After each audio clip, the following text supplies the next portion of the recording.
The wild thing. No, no, no, no, no, no, no. How did it go? How did it start off from wild thing? Because at the beginning he said, "Let's do it," and then it's like, yeah, I'm not even gonna pretend. Joe Jr. over there trying to count down. Let's just talk a little bit louder than her.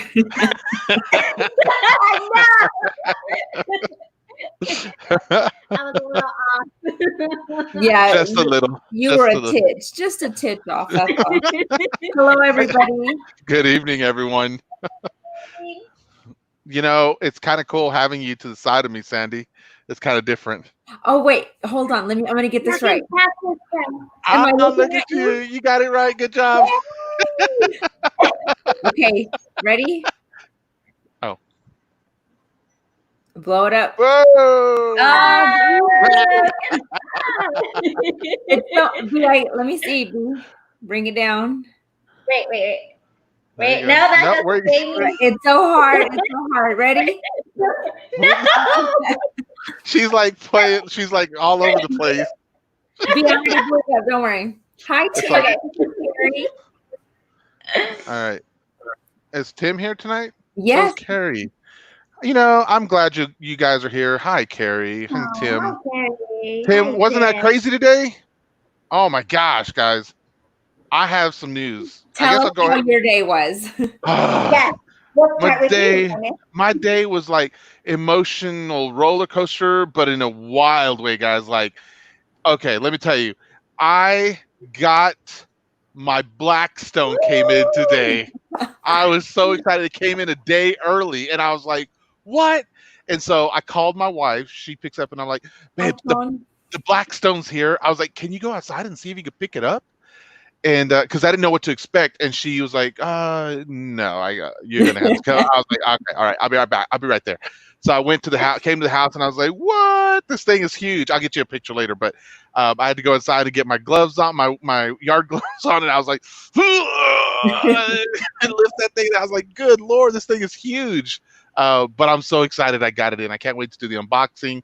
I went by the store to see if I can grab the propane, and I was like, I'll wait till later because I was like, I had a few things to do. So anyway, I got the Blackstone. What else happened today? I came home and oh yeah, I was listening to a crazy podcast. We talked about the Mandela effect back in the Freaky Friday days. And so I was listening to this podcast about the Mandela effect. And I totally believe, I know I'm from one of these alternate realities that existed.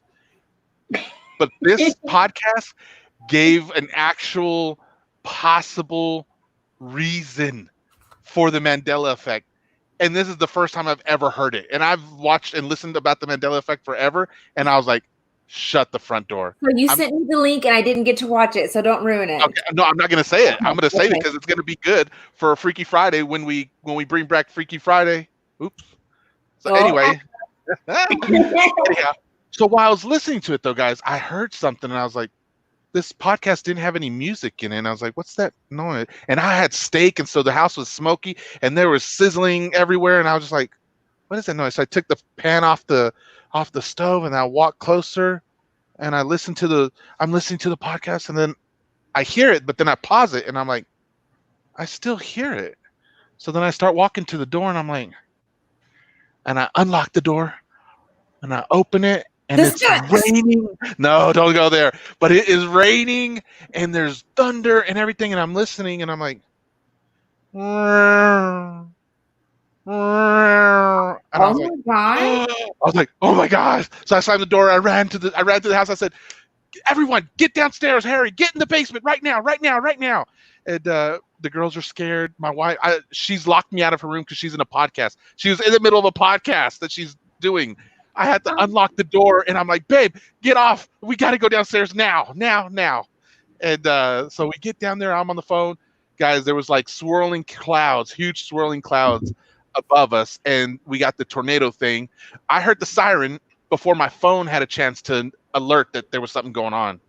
And anyway, it passed over Bloomington, but there was huge clouds over normal. Thank you, Jesus. Oh my gosh. I was like, what in the world? That was freaky. So yeah, and then my basement flooded. Oh my gosh. Again. So that's what I mean, a roller coaster today. So we were on high when we got that Blackstone. I mean, we were so excited, and then we were scared. Yeah. So And now we're mad because of the basement. yeah. So how was your day, Sandy? So my day was really good. It revolved around food. So I got to have some ceviche, and I got to have some tacos al pastor. And then for dinner, we had not eaten out. So we actually went to Hey, Rain. What is it? Urban Bricks. So okay. That's where we can have gluten-free pizza and then the dairy-free and all that stuff. Ah, okay. So we grabbed that, but we sat out on the patio. We're still, and there was nobody inside anyway, but we're like, well, we'll just sit outside. And then we went to the Parade of Homes out. Oh, that's right. That was at South Fork. So we went to the $1 million homes, and I'm like, OMG. For real though? Yes. Okay. So I mean, so these houses are huge, and I almost feel like there's like a lot of wasted space.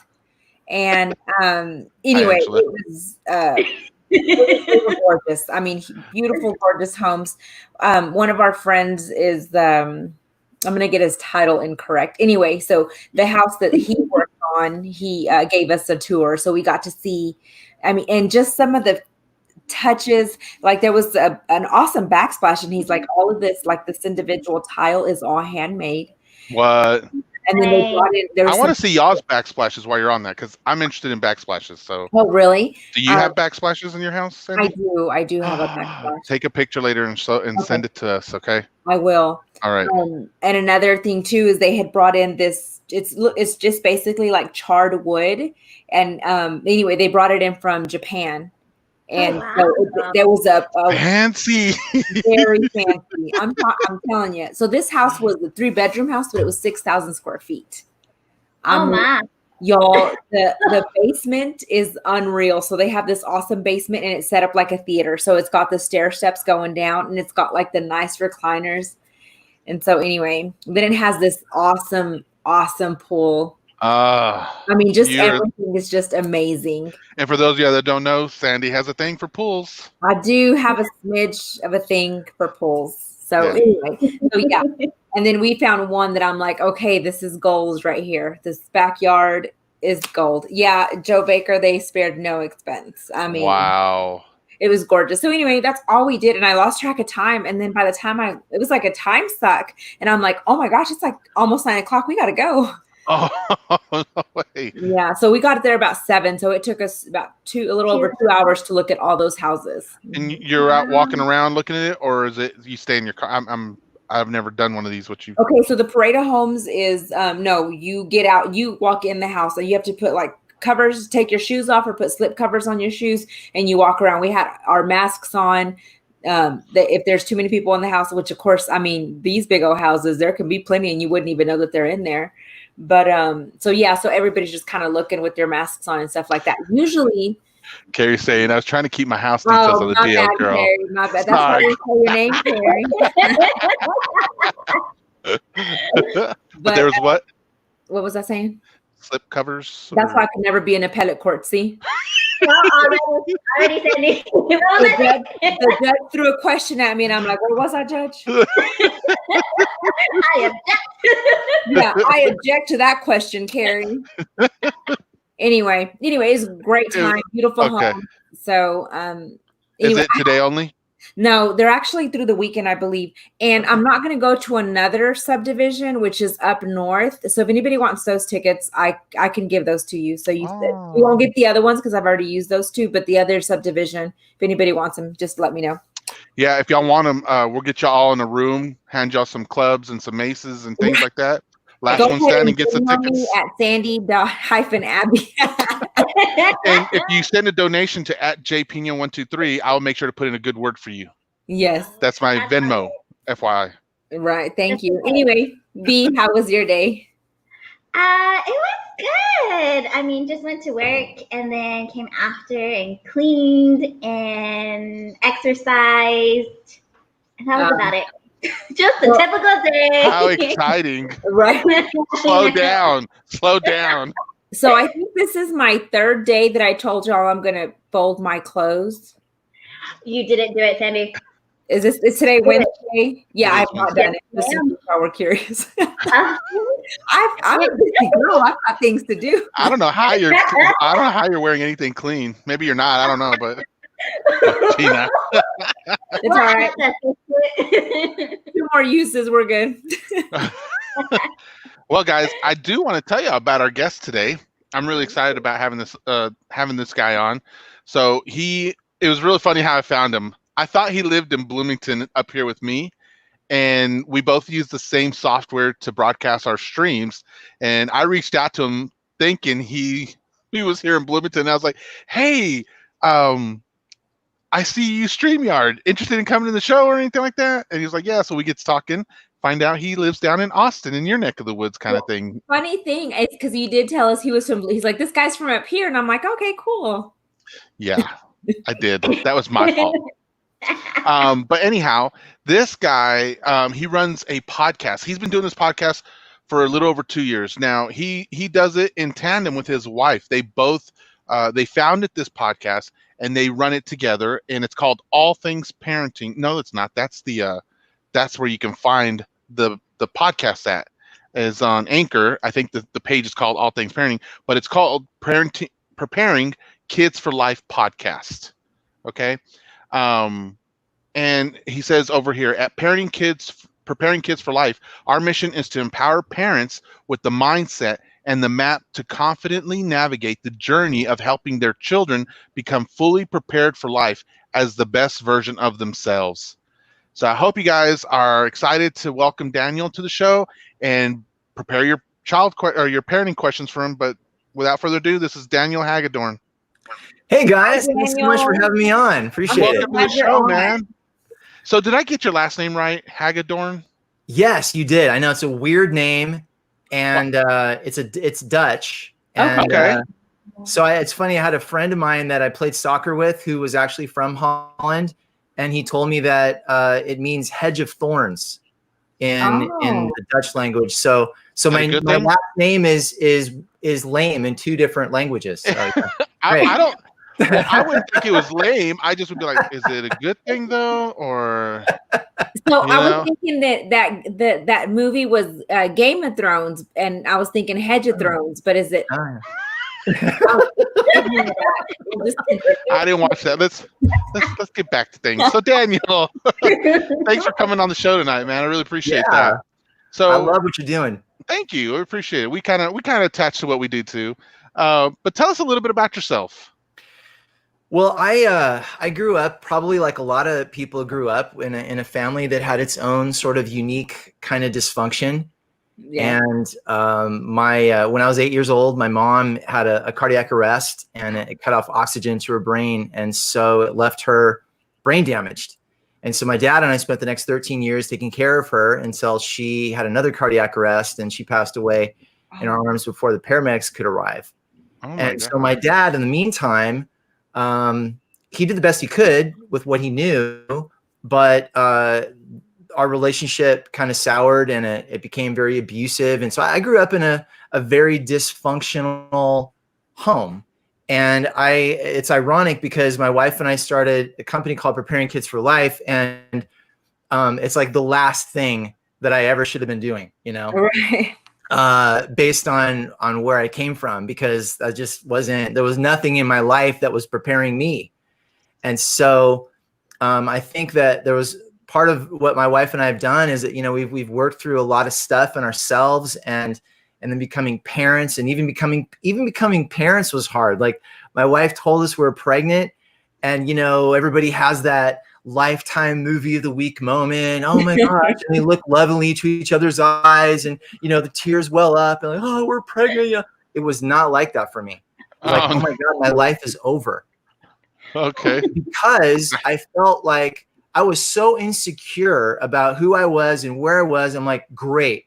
Now I get to like dump all this garbage on a completely innocent human being.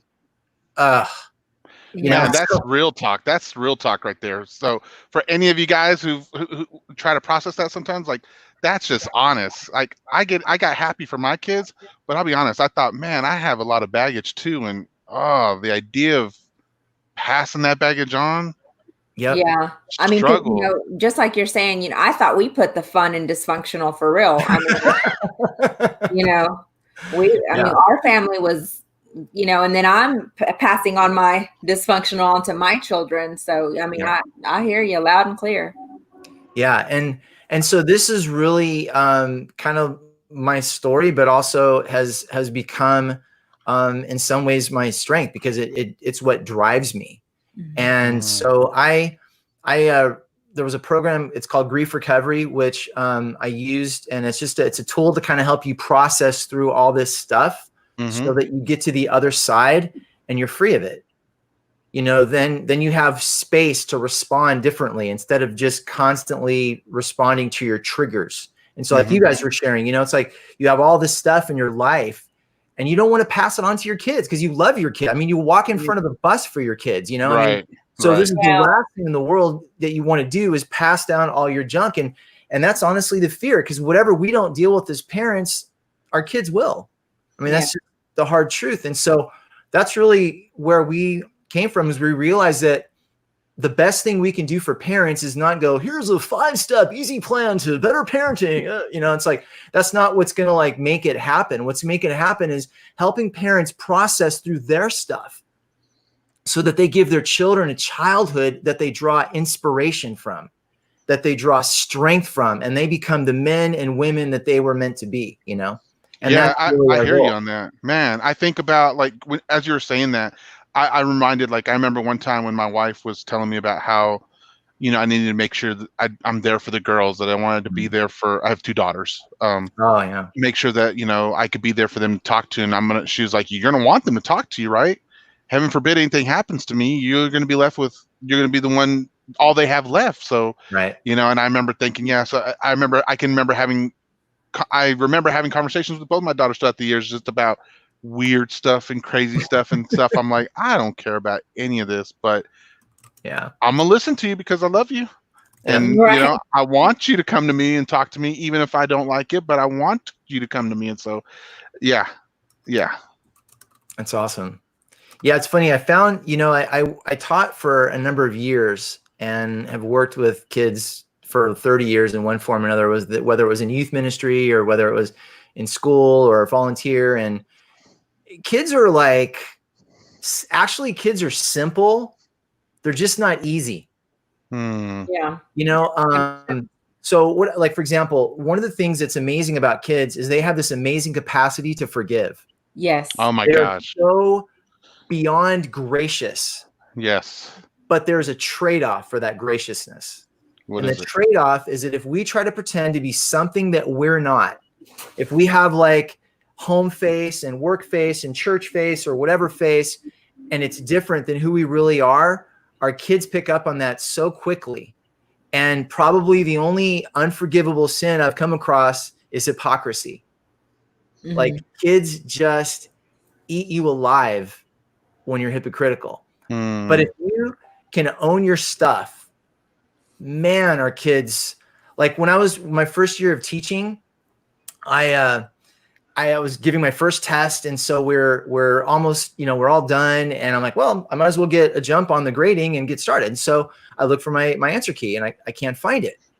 And I look everywhere again. And then I look everywhere again. And then I'm like, oh my gosh, one of these kids took the answer key. I can't believe this. And so I went off on them for like 5 minutes. Like, I can't believe the lack of integrity. I was like, cheaters. Like, I was going off on these poor kids. And then I had a podium at the front of the classroom, and I had this little shelf, and I would keep my tea there. And I'm like, I need to warm my throat up because I got another 5 minutes. I'm going to lay. So I grabbed the tea to, you know, and underneath my tea was the answer. Oh no! Oh no! And I was like, Remember that old Southwest airline commercial, "Want to Get Away"? I don't remember that one. Right. Yeah. There was like tagline, like these people in these horrible, awkward situations, and then it's like, "Want to get away," and then the whole point is, you know, to come deal it right. I wanted to get away. I mean, that was just like, I know the feeling. Oh my gosh, yes. And then I kind of steeled myself, and I just said, "Okay, guys, you're gonna think this is really funny, but okay." I have the answer key. I'm so sorry. And you know what? It was awesome. And like, we ended up having an amazing year. Of course, every time we did a test, no, the answer key is Hagedorn. You know, I mean, but it was fun. Like, we had a joke about it, and it was great. And I've just found that to be true with kids. And it's like, so it's cool because there's an amazing power in that, you know, if we can take responsibility, man. And you know what is awesome is then it teaches our kids to take responsibility for their stuff. Yeah. And I think we can all imagine how different the world would be if every single human being on it just took responsibility for their own stuff. Preach it. Right? I hear you. Whole different world. Yeah. I can't even remember how many times I've had to open my mouth and put my foot in it when it comes to my kids, when I'm like, and so, you know, we're in the house, like my kids are, man, you hit it spot on when you're like, they catch it, right? Because that's how I feel. My kids, they catch it, they'll be like, I didn't do it, did I? And I'll be like, then you're like this. Tell me one more time, what'd you say? I didn't hear that. Sorry, I didn't hear you. Exactly. Oh man, but yeah, it hurts. It hurts when you're like, oh man. You know, and I'm constantly like, I'm that mom that walks around like, Kate, did you leave this stuff? And then I'm like, oh, right here. Never mind. Right? And then I choke on the never mind because I'm like, couldn't get it out. Never mind. So what else do you do? Like, as far as, I know you don't do a podcast only, right? Well, we have actually 15 million listeners. Oh, in my head. But in reality, we have much less than that. Yeah. Because I thought we have 20 million. Yeah, no kidding. In our head. No, so we have a podcast, and then we've created online courses that we have. Really? We also go and speak at various locations, and we do, whether it's keynotes or seminars or 2-day workshops or different things like that. And do y'all do like lifetime workshops where you like come into my house and make sure my kids are, I'm doing the right things from like 0 to 18 maybe? You evaluate. Yeah, we can start that. Sure. We can do like household check. I think I need that subscription, Daniel. Okay. So to be honest, I was kind of worried because I'm like, so I am self-proclaimed the world's okayest mom. I have forgotten my kid at school. I mean, just several different things. This was years ago, everyone. Okay, so exactly. This wasn't like yesterday. Right. This was yesterday. Her son's still waiting at the beginning of this whole new world. He's still wondering where she's at. Oh wait, my kids! I forgot. Yeah. Yeah, and so I was kind of worried because I'm like, we talk to our kids real world, like we're. I mean, yeah. And so I told my kids that there was times, especially when they were a lot younger, I'm like, I love you, but I don't like you right now. Yes. I mean, because they do some things, and Daniel, I'm a chancla person. Like, we are gonna lay the smack down because I got corporal punishment. They're gonna get corporal punishment. Their children are gonna get corporal punishment. So yeah, for us, it's, I don't know. And so I was kind of worried to tell you that, but now I feel comfortable in telling you. No, you know what?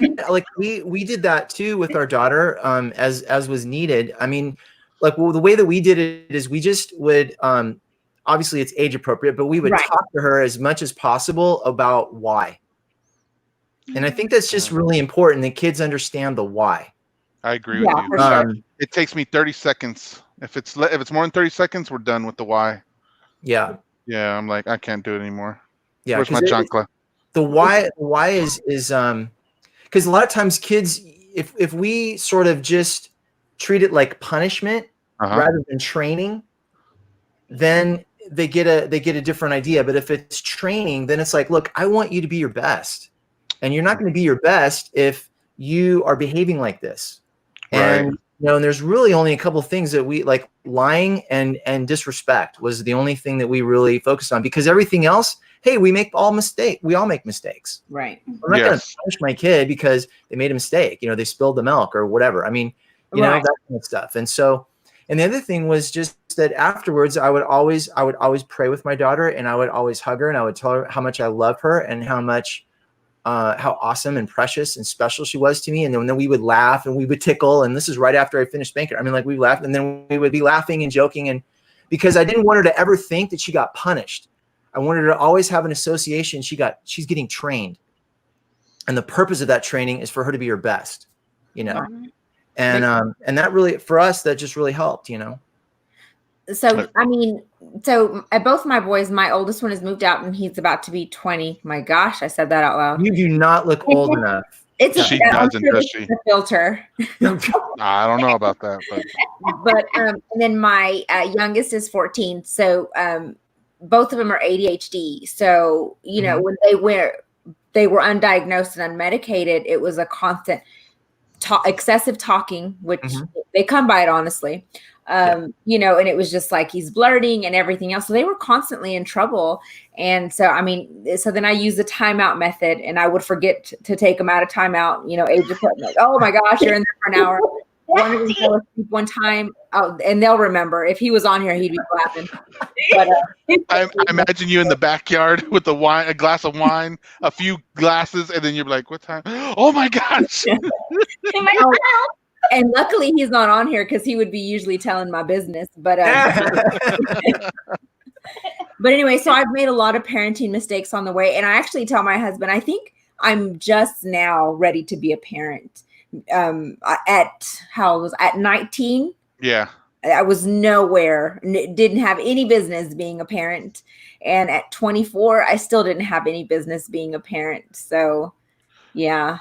Your brain hadn't even formally formed until you were 25. I don't think it's still formed. It's Hush your mouth, Sandy. Would you Well, guys, your brain is still developing until you're the age of 24. Okay, that's what we teach our students about alcohol. That's a lie. It's 25. No. Sorry. 24. Sorry. No. That's So right. anyway, Daniel. Sorry, Daniel. Back to you, Daniel. Yeah, I think you know what but I think a lot of that too, like because I've worked a lot with special needs kids. And one of our programs focuses on that.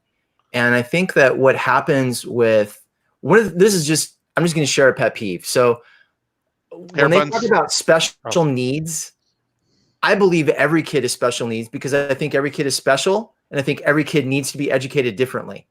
I agree with you. Good. Personalizing our education process, not standardizing it. And so the thing is if you have a kid that has a quote label ADHD, like, and this is the hard thing I have with is, you know, because I worked at Brain Balance and we only worked with kids that had special needs. I've worked in the school system. They can't even agree on what the labels are. Right. Like, and my kid went I've literally been to a symposium and it had a neurologists and pediatricians on the panel. And there was a few things that they could agree. And then there was this huge area where they couldn't even agree on what it was. Wow. So I'm not really big on labels because I think a lot of times what happens is labels become destiny. And I really don't like that. I think every kid has their own potential. And I think with say a kid that has the label of ADHD, all that means is really you just have to figure out the way that they learn. Just like we have to figure out how every kid learns differently. Right. Right. Now, maybe that process is a little bit more complicated and it might take a little bit longer and some more experimentation, but it's the same process for everybody. We're always trying to figure out what is going to uniquely help our child. And so Daniel, my youngest completed Brain Balance. And so really? Yes. Oh, so yeah, you know. So yes, so we did 72 sessions for him.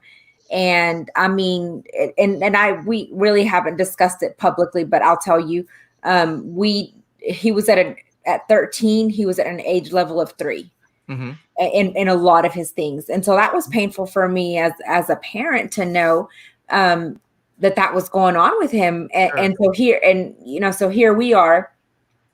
Because of Brain Balance, we did the whole gluten-free, dairy-free, and all that stuff. I mean, we folled it to a T because it's a small fortune.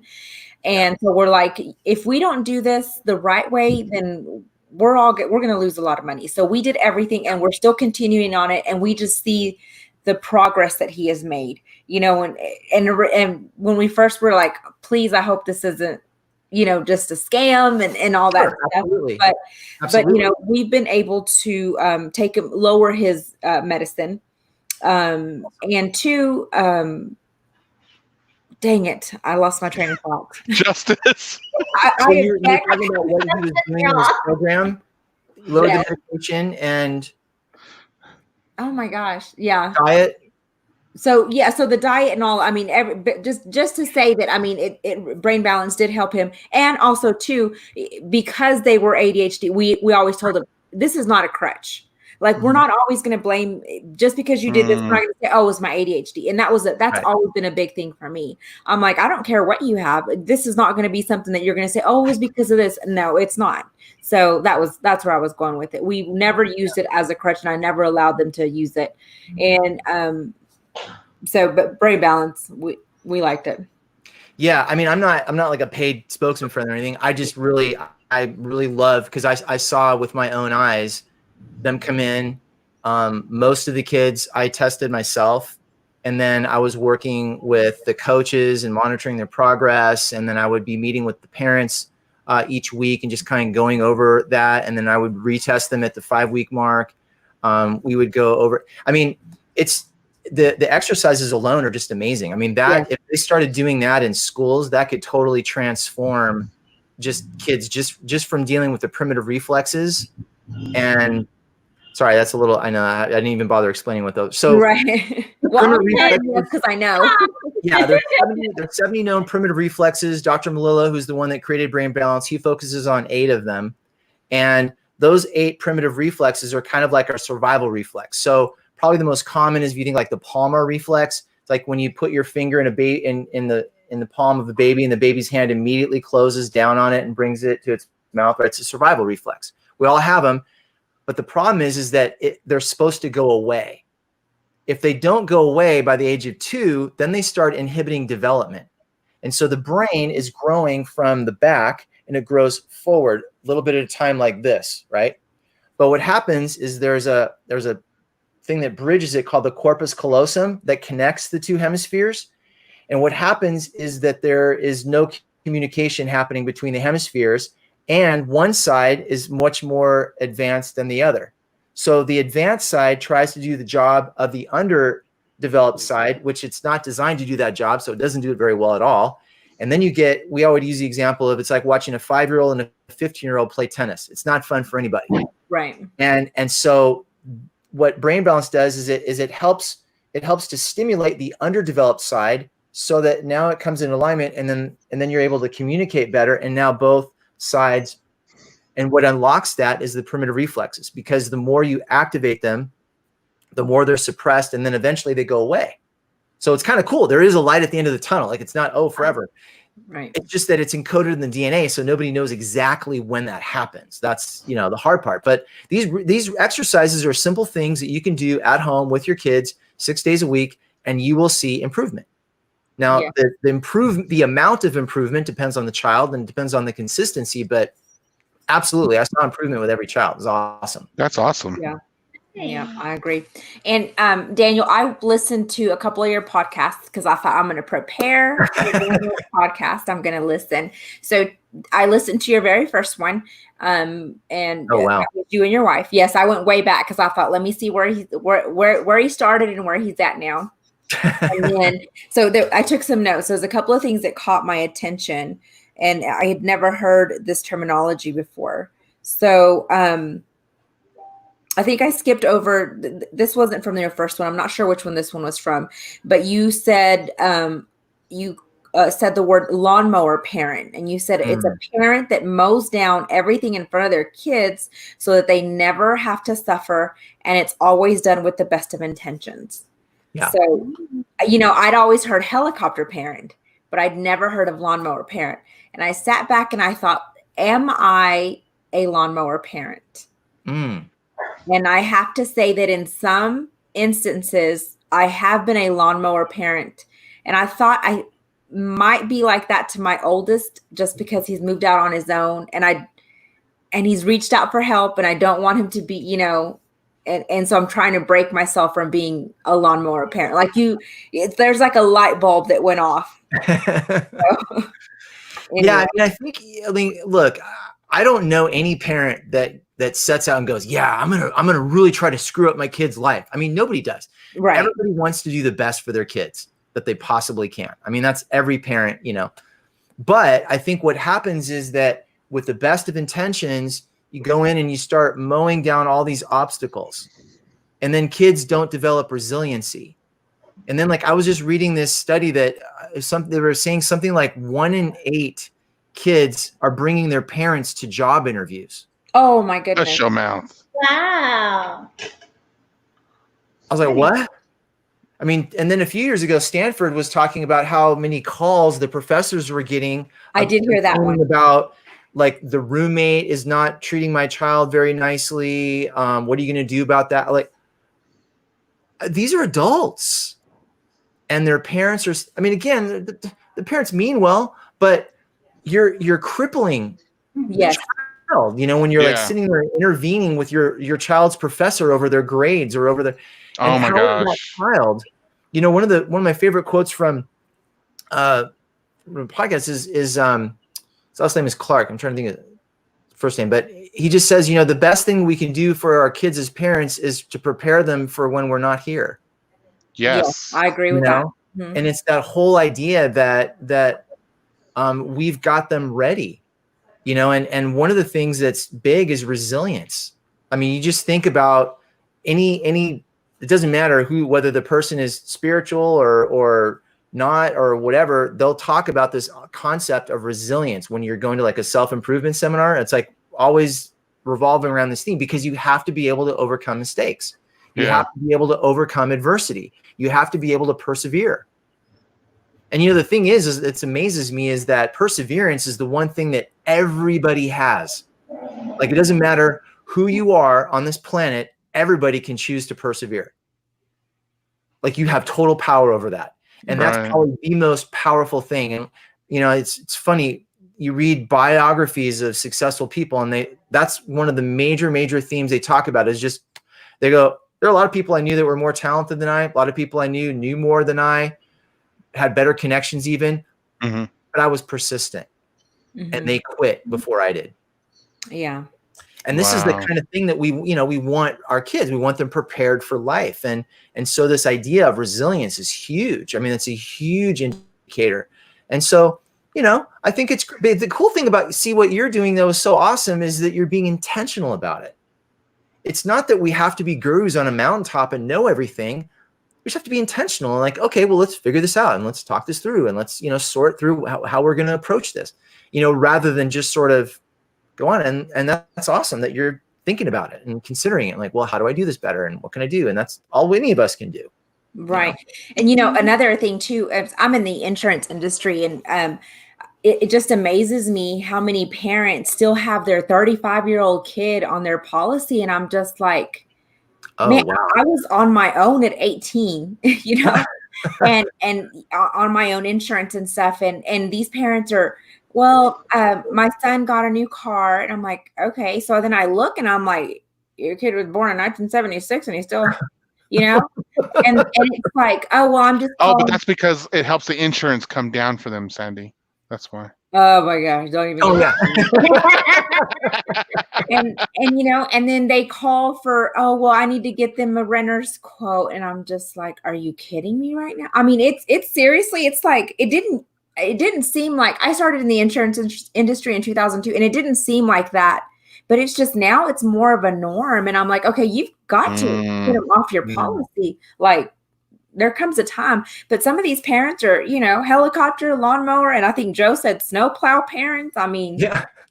You know, but that is such a challenging, because I know I've discussed, so up here, and I talk with some young men, you know, college student mentor and stuff like that, and I know I've talked with many who, you know, it is an okay practice for that kind of stuff, and I'm like, there just must be a generational type thing, because I'm with you guys, I don't see it being an okay thing, but I know I've talked with some and I'm like, they are perfectly normal. That is a normal thing for them, and I have a challenging time with some of those things. And it goes back to a lot of stuff that you were saying, Daniel, about like, you know, taking their parents and all that stuff. It's just different, you know, and the whole the whole trophies for all the kids. I'm good with giving my kid a pat on the back and being like, I want you to participate, and you committed to this, and we're going to do this, and we're going to follow, even when you don't want to, especially when you don't feel like it. We're going to do this because we try to teach the kids about when you make a commitment, or just your word. Like, so we always talk about how, like, here in the house, like, you don't say I promise, you don't say pinky promise or anything like that. You're like, we tell the girls, as a woman, as a girl, your word is your word. Like, right. That's all there is to it. If you said, I am going to blank, you just follow through with it. There's none of this, well, I didn't promise, or I didn't say yeah. You know what I mean? With all those little finagling ways of, like, you look at me, little kid, little girl. I heard you say, I will do this. Now, whether you forgot or something else came up or someone else told you, I understand, and I take that into consideration. But at the end of the day, you said with your words, and what have we talked about? And it's so funny because they throw that right back at me. I remember a couple of weeks ago when I didn't go get the smoothies for them, and they're like, I was like, oh, y'all ate the barbecue. I told you not to eat it. I was going to cook it tonight. Oh, well, you were hungry. You ate, so there's just no barbecue. Later on, I come back. I said, I'm not going to be able to get those smoothies. It is getting late in the day. And so they were like, okay, well, I guess you're just not going to keep your word, but okay. And I was like, I drove my butt out to Smoothie King and grabbed their smoothies and came right back. I was like, God dog it. Yeah, I know. Kids love to twist the knife like that. Oh my gosh. But I'm glad they do, because they're learning. Good. It's good. Yes, I want them to have that expectation. Yes. If anyone in the world tells you, girls, that they're going to do something, there's no need for promises and contracts. You know what I mean? I know what you're saying. So yeah, if they tell you that, then you take them at their word, and vice versa. So I don't mind being held to my own standards. So, and that's good, and like, and our kids see that. And then again, here's the thing that I learned a long time ago: our kids follow our example, not our advice. Yeah. So there's some comments. I lost track on comments. I'm sorry. Y'all were talking some good stuff over here. Carrie had a question earlier. Oh yeah. For you, would you think brain balance would benefit a 5-year-old with very high anxiety and a 12-year-old with social anxiety? Yeah, usually with the way they work the ages is that the child just needs to be able to follow directions, because there are certain instructions they're going to have to do it, like when they're doing the cognitive work and the sensory motor work. High anxiety, social anxiety. Yeah, I mean, it would help with that. It sort of depends on what the cause of that is. There are situations where that can be caused by a retention of primitive reflexes. That can be caused by emotional situations. I mean, there's a lot of. It's hard to know what. I mean, like those are definitely symptoms of what could be some type of developmental delay, but it could be other things too.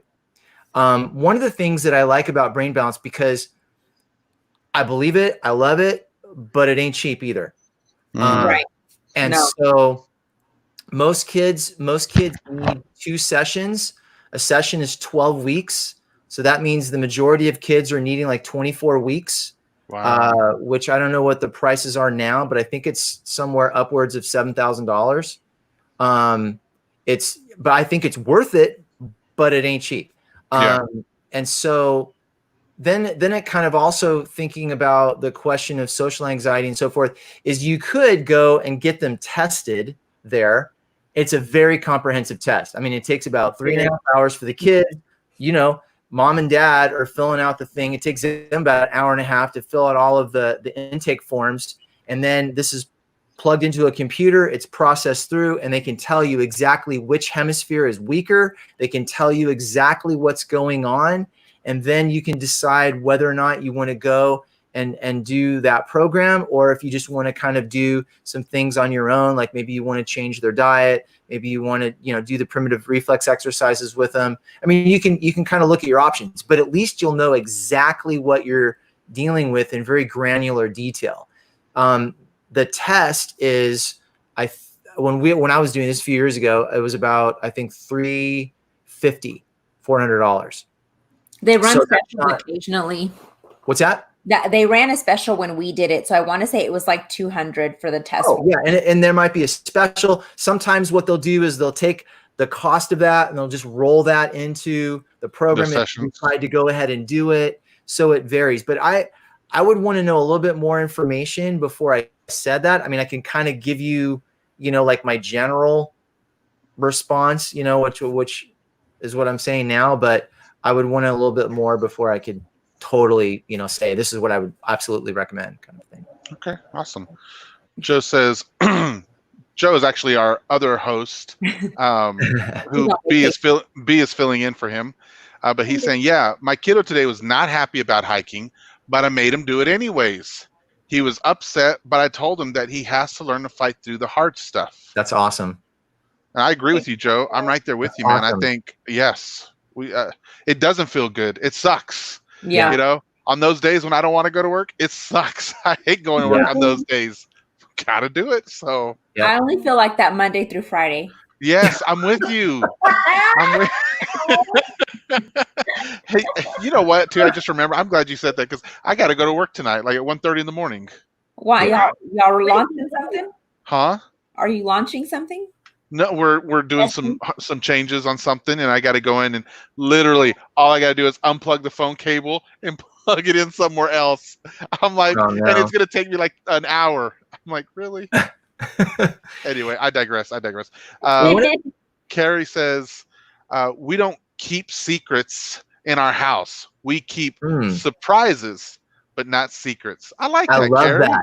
I have never thought about that. Yes. That is awesome. Yeah. We use a form of that, Carrie, and Daniel and everyone.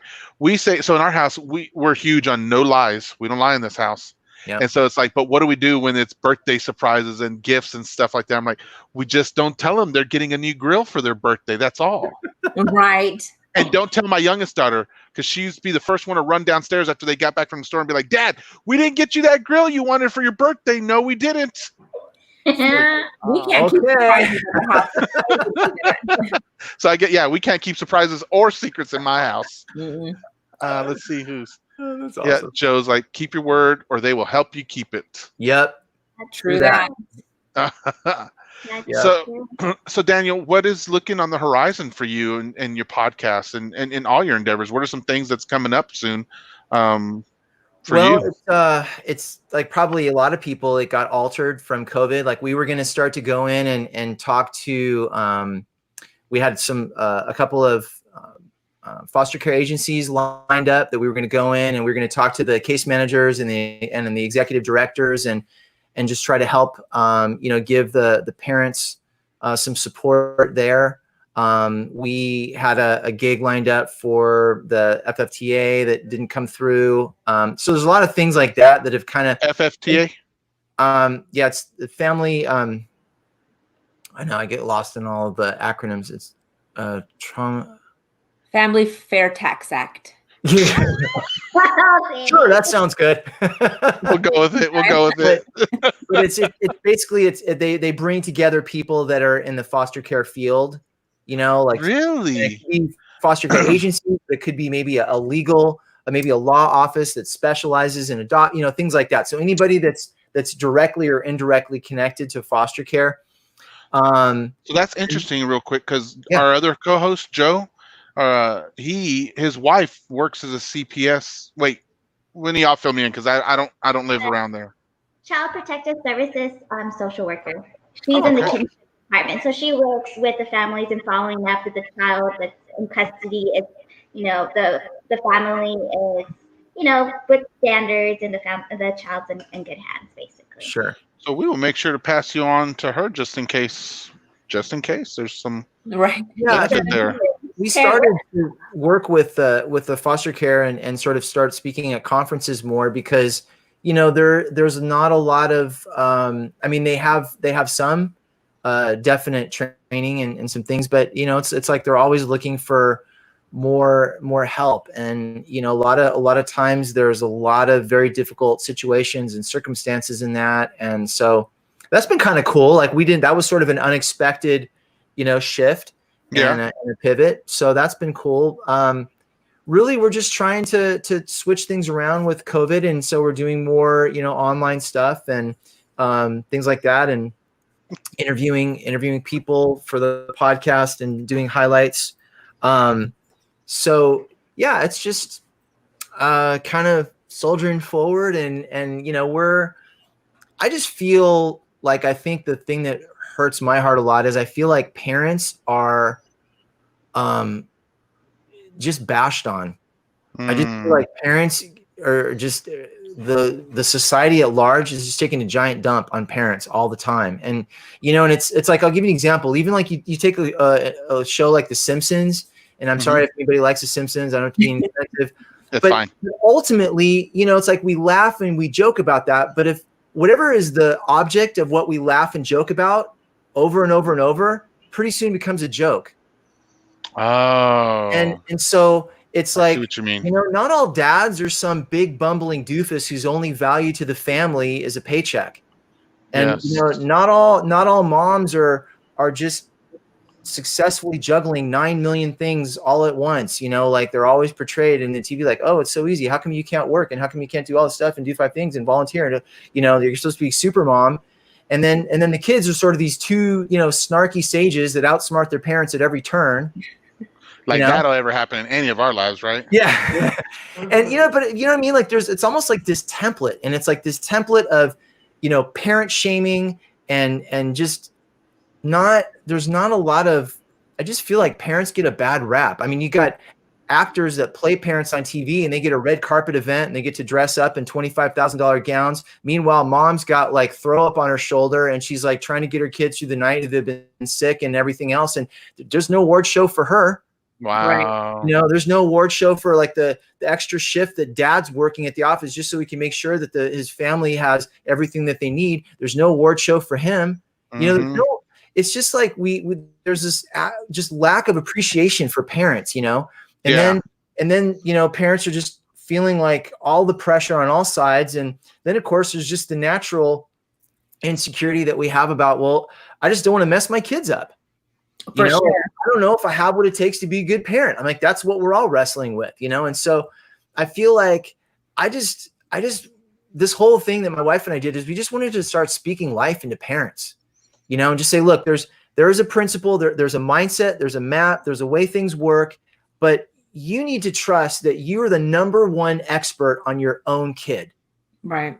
You are. And I can say that, no sunshine, I'm not blowing smoke at anybody, because look, no one loves your kid more than you do. And no one is more committed than you are to your child's success. That makes you the number one expert on your own kid. Yeah. Period. So I just feel like we just, that's the whole point of the podcast. That's the point of the workshops. That's the point of all that we do, is just to try to get that encouragement into parents and just equip them with a mindset and a map. And because every parent has this awesome, amazing journey that is their own. They have their own story to tell. Yes. There's something unique and special that every parent was meant to give to their kids. And we just want to see every parent be able to do that and experience the joy that comes from that, because every parent's awesome. I mean, you're standing in the gap. You're doing something that gets no appreciation. There's no awards for you. It's like, I would love to redefine the word hero and just expand it a little, because that's what parents do. Parents do what they do, and they're not doing it for awards, and they're not doing it for some sort of benefit. They're doing it because they love their kids more than anything else in this world. Sorry, Daniel. I'm doing it so I can get in a good nursing home. Yes, Daniel. I'm that's sorry. Pretty much too.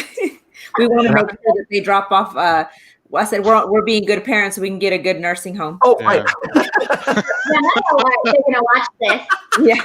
I tell them every weekend. I'm like, I'm giving you that horseback riding lesson that you love so much, so you can put me in a good nursing home later. That's the only reason we're good parents, Daniel. And maybe my nephews will sneak some liquor into my nursing home. No, Daniel, we're messing with you. We totally get you. I was telling everyone on the show on Friday about this group called the Dad Gang, and they're specifically generated towards Black fathers who are there for their kids. And so the thing was, the guy who started it, he was like, someone came up to him and was telling him, good job for sticking around. That's what it was. Good job for sticking around, because he was at the grocery store with his kids, and he was like, oh, thanks.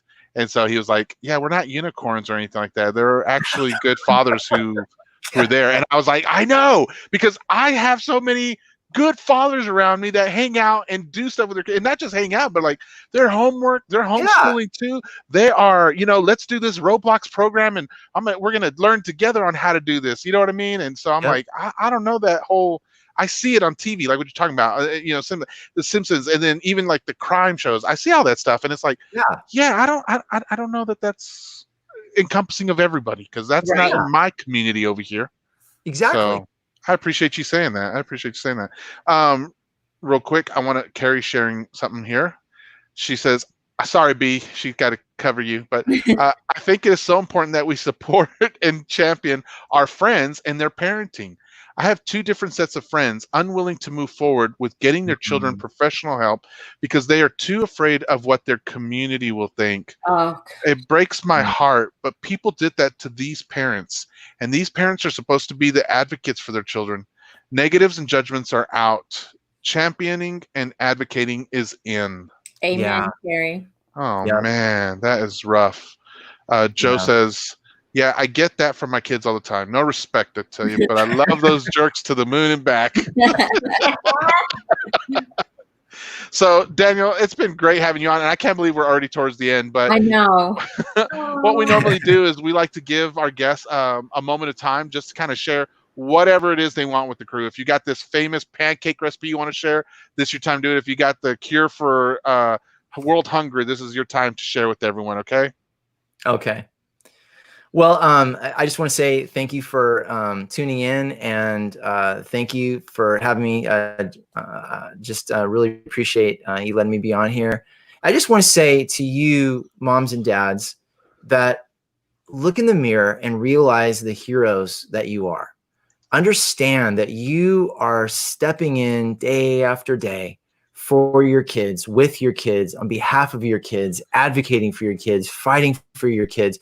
And even if nobody else acknowledges it, even if no one's there to give you a pat on the back, even if no one is there to give you a compliment or a word of encouragement, hear it from me. You are a hero. You are a hero. I want you to hear the applause in your heart.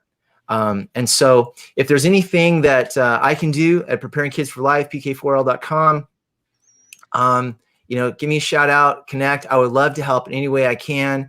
And if you have questions that come after the show, like I always love answering questions. So anything that you want to ask, please feel free. And just thank you for your time. I appreciate it. Awesome. Thank you so much, Daniel. That was awesome. And I was thinking, like, I am a hero. You are, Sandy. Yeah. You rock it. You're the okayest hero on the board. I'm the okayest hero, Daniel. Before we ask you our last question, I listened to another one of your podcasts, which was time management. I'm horrible with time management. Even during all this quarantining stuff, like I found myself with having no time. It's crazy. But one of the things that you said was time will either promote you or expose you. And that was just that was really great, because time always exposes me.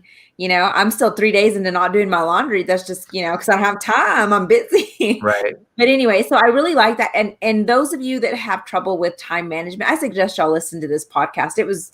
It's great. I'm going to go back and listen to it again just because I need to listen to it over and over. So anyway, go ahead. And guys, his podcast, one of the cool things about them is they're actually really like morsels. They're like between 10 and 20 minutes long, unless he has a guest. Is that right, Daniel? That's what I saw. I try. Like sometimes, I like, especially earlier on, I tended to go a little bit longer, but I do my best to try to keep it in that 20 or 15 to 20 minute sweet spot. Okay. Unless I am interviewing, and then I'll let it go longer. Yeah. I understand. We can relate. So, and for our last question, Daniel, is we like to ask our guests to give us a topic for a future episode.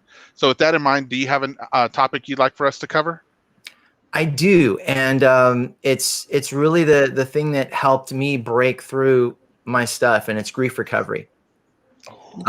It's just people being able to process grief and loss, and we all have loss, and it's a lot more than just, you know, the divorce or death that we typically think of. It's be a loss of a lot of things. You know, when we move from one place to another, even if we move from a job one to another, even if it's a better job, we're leaving a familiar pattern of behavior behind, and we're embracing a new one. And so the better that people are able to navigate that in a healthy way and process through it, it's powerful. So I would say the topic of grief and dealing with grief and loss. I appreciate that. I like that. I think we can take that on. All right, Daniel, we're going to let you go. If you want to hang out in the green room for a little bit with I'll be in the green room. All right. Well, you have a good one, and thank you again for coming on tonight. Thank you, guys. I really appreciate it. Very great. Very. Oh, sorry. I didn't mean to do that. So, everyone, thanks for sticking around and hanging out with us. I hope you enjoyed Daniel's information as well as I did. I love his little personal message towards the end. Anything that really uplifts people, you know, and calls people out and to encourage. I love that. So, and one thing too is that I've learned for us is I always thank Eric anytime that he cooks for us, and I do it in front of my children so that they can be grateful, you know, because he doesn't have to cook. I mean, nobody has to cook, you know, and so thank you for doing this. Thank you for doing that. And it's not because, you know, it's an obligation or anything, but, you know, because you want to be appreciative of the things that you have.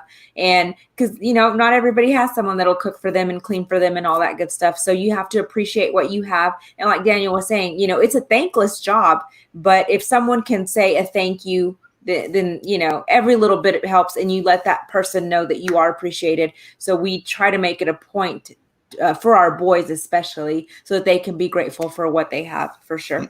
You hear that, assistant? We heard it loud and clear. I don't even know where he's at. He's not in there. Well, everyone, we love you. Thank you so much. Come hang out with us tomorrow night. We've got Alex Dwyer joining us.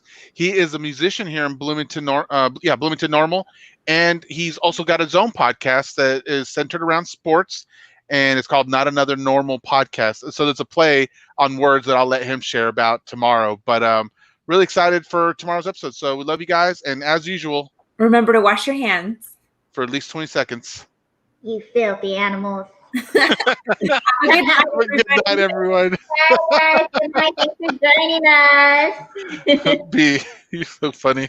I tried. Yeah, you were also very quiet tonight. Are you okay? No, I was. It's like I heard a lot of purring coming from you or something. I think we interrupted. Every time she had a thought, I'm like, well, mine's more important. Let me go ahead and get this picture. Well, I wanted to hear from y'all because y'all are the parents, and I work with kids, so I know some of the psychology, like he was talking about resilience.